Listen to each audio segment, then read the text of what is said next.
SEBA, a crypto-friendly bank, is going to custody your NFTs next.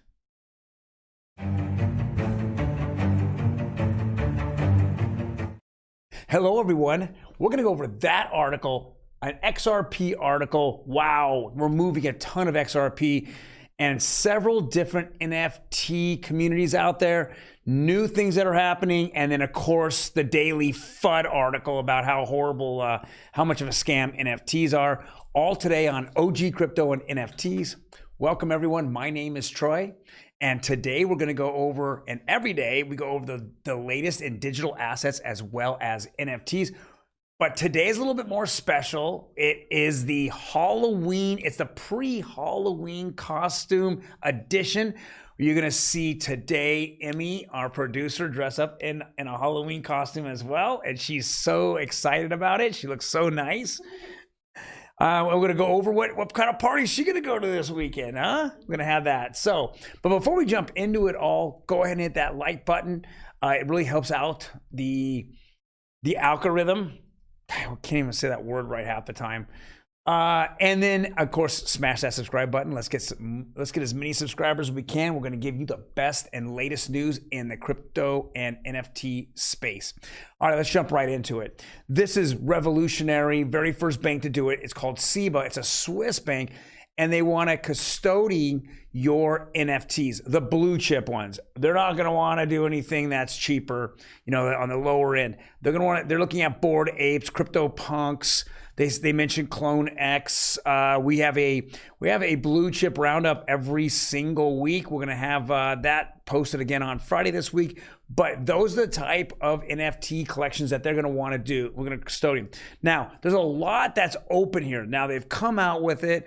I know they haven't talked about regulation, haven't talked about, you know, how much it costs, or is there insurance, things like that, or can you borrow against it? Since it is a bank, can you borrow against those assets, those NFTs?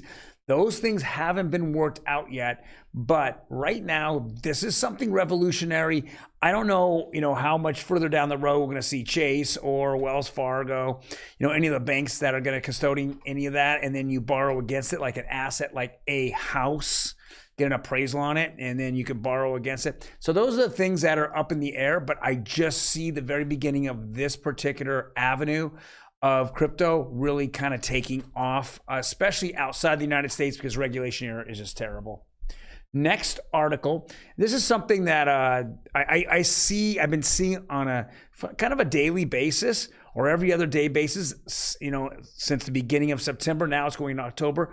We're just seeing a lot of Ripple move around. Now we saw the price jet from right around 33 cents all the way up to 55 cents. Then it's come down a little bit in the mid 40s. Now we're seeing it move up again. I know there's a lot of hype around, you know, Ripple and the SEC, you know, their lawsuit that's going to end, or that people are talking about it ending. I know that, you know, we've heard quite a lot of different views on it. I know that we heard John Deaton say it's probably 3 months since the day they got him in emails, which would be somewhere in the middle of January. Then we had Jeremy Hogan talk about before the end of the year. It makes sense that instead of the SEC taking a big L on this, that they would actually settle and spin it in their way of winning. But this is very interesting. I'm going to read this. It says more than half of the 100 million XRP. I mean, check this out. Was shoveled by the San Francisco-based fintech giant as an anonymous wallet. So they actually picked up 100 million off of crypto exchanges. Per BitHump data, these funds were sent to one of Ripple's reserve wallets. Okay, this address usually is utilized for sending XRP to third parties outside the company, crypto exchanges, banks, financial institutions, and converters to get fiat and cover Ripple's ongoing expenses. The other 191 million XRP were moved by crypto trading platform Bitstamp, Ripple's major ODL corridor in Latin America. In Latin America is Bitso, and then is Bittrex. So these are very interesting. We're just seeing it get scooped up more and more Ripple being moved on a daily basis. We're seeing the price. The price jumped up, I think, about 3 to 4% yesterday. I know that a lot of people are predicting we'll be back at 50 cents here fairly soon. There's a lot of big dates that are happening in November. We have, of course, we're going to have, and it's not so much that can affect the crypto industry, but in the first or second, you're having the Fed meet, and then you're having the elections. And I think that the elections go to the other party. I think what we'll see is a big bump in the Ripple price, because they really want to put pressure on Gary Gensler and the SEC. And I think that the Republicans really want to do that. And then, of course, the Swell event, which is in the middle of the month for Ripple. It's going to be in London. It's their biggest convention or conference that they have every single year. That's going to be in London, and they've really put a lot of advertising in London. And now we have a very crypto-friendly prime minister coming into power. There's a lot of connect the dots here, guys. It looks exciting that's out there. So there's a lot of big events that are going to happen. So it makes kind of sense that we're going to see a 50+ cent Ripple coming, our XRP coming up. Next article, and it couldn't happen to the best guys in the whole world. Andreessen Horowitz loses billions of dollars, but remain faithful to crypto. This is what I don't get. Everybody goes and they have, a lot of people have 401ks and they put, into hedge funds their money.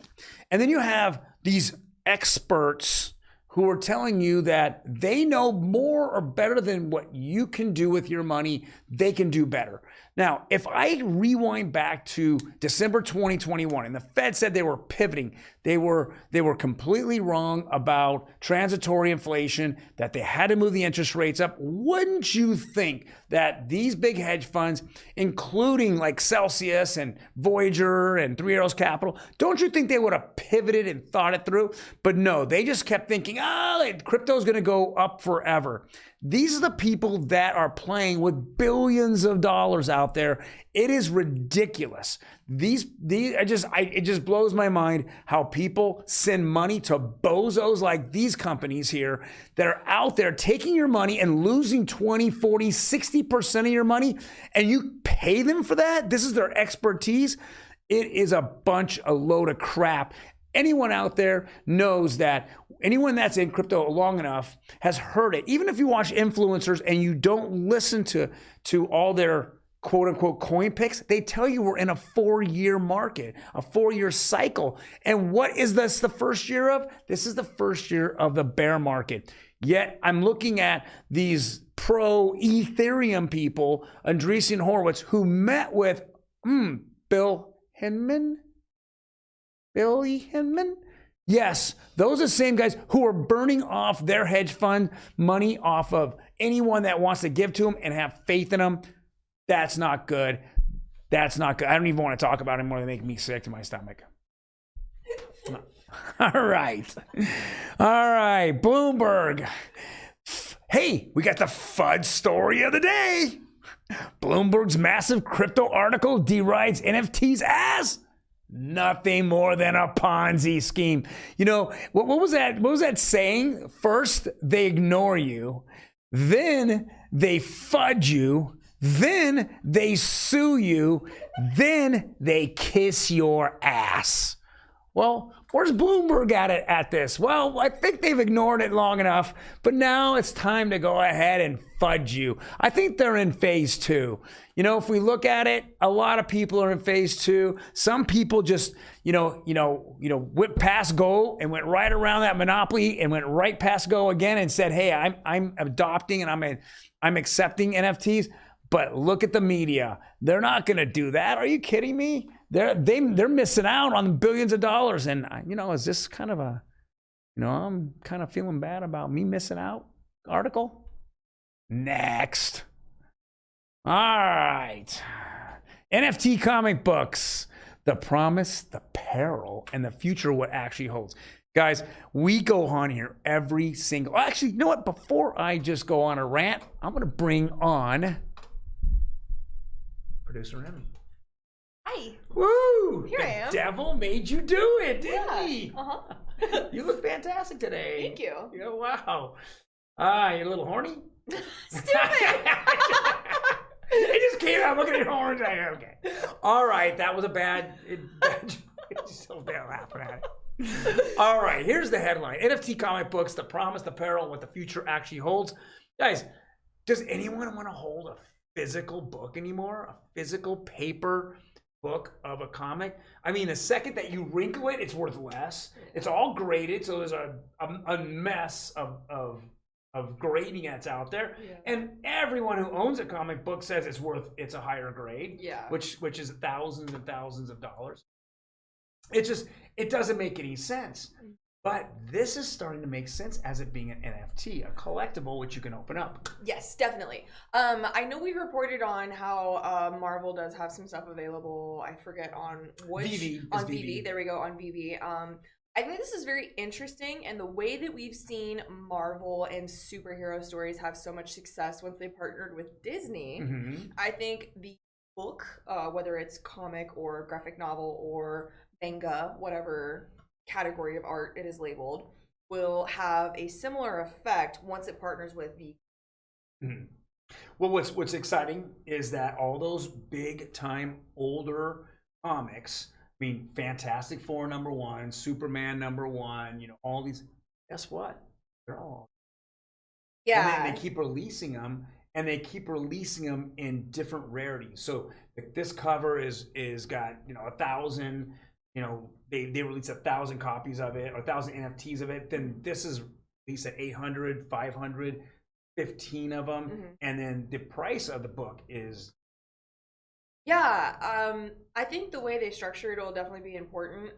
But already reported on not wanting to, but they've already fallen into Web3, and they've spoken a lot on how they're going to make NFT projects and possibly making movies out of those NFT projects. Right. So I think this is just going to be like a merry-go-round of it all kind of going in circles, Right. and giving older comics kind of the opportunity in the mainstream or younger viewing generation's eye again.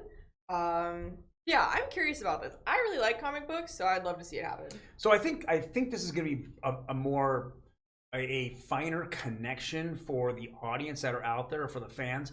Now, if I, at one point, I get Silver Surfer 1, right, and then I have the actual physical comic book, and then years later it comes out on the big screen. Okay, I literally have a comic book which I can only relate to that. It's physical and I can touch it. Mm-hmm. And then I watch what some adaptation of Disney or Marvel, whatever they do, right? Mm-hmm. Now I have an NFT in my wallet, right? And then guess what? When the Fantastic Four next movie comes out, not only do I have the most popular Fantastic Four comic book of all time as an NFT in my wallet, I now can get a commemorative NFT for that particular movie. And so it kind of sews it all together, and it makes people super fans, if I want to call it. Yeah. People who are really into stuff like this, they want things to collect, and they're looking for stuff that has rarity, like you said. So I think that and the companies that products are really gonna use that to their advantage when going into this space. Right. Yeah. Now, obviously, we know it's a money grab on one hand, but I think it also it makes super fans as well. It makes super fans, and like if they do give you something high quality, who cares? Right. Yeah. I have this. So one of my favorites, and I don't know if I've ever shown you this. My favorite NFTs is Up, the movie Up. Oh yeah, you did show me. That one was really cool. That was really off cool. VV, and it wasn't a stagnant NFT. It was actually, it spun, the balloons in the house spun with all the colors. I think that was like it was really cool. It was really cool. Yeah, it reminds me of like the original Star Wars when you pull out the hologram and they're like. Yeah, very much. That was. I don't think that was a comic book, but it gave me connection to the movie. Yeah, for sure. Okay, so let's move on. So L'Oreal cooperates with Meta to release Metaverse Startup Accelerator. So this is very interesting. L'Oreal is a very, very, very famous makeup conglomerate that also is the parent company of a lot of other companies, like Estee Lauder and stuff like that. Like L'Oreal and Estee Lauder, they've been hand in hand for a long time, and there's a lot of brands under those corporations. So for them to be jumping into the meta space is really interesting. So I guess it's involving incubator HEC Paris. L'Oreal is a Parisian company. And they're going to be releasing a startup acceleration program to foster creativity within emerging metaverse environments. So this honestly is very broad. They're not saying too much of what exactly this project will be, other than it's a collaboration between these two companies looking to make a space for creatives, right? That would possibly have to do, yeah, and create NFTs, right? 5 artists, commissions 5 artists to create NFTs. Promoting gender equality in the cryptocurrency space. So this is well and good, and I think that's great, but I want to know why they use this picture of Willow Smith, who happens to be Will Smith's daughter. I don't know if she just did a campaign with L'Oreal and they pulled images from it, if she's actually going to be part of the Metaverse Accelerator. I'm not sure, but I'm very curious to see what this is going to do, and as they report back on the program as it's taking place, we'll definitely guys more updates. I think, you know, it's always that pre, you know, announcement, you know, pre-press release, because there'll be something more, but it keeps interest, like, oh my gosh, another huge brand.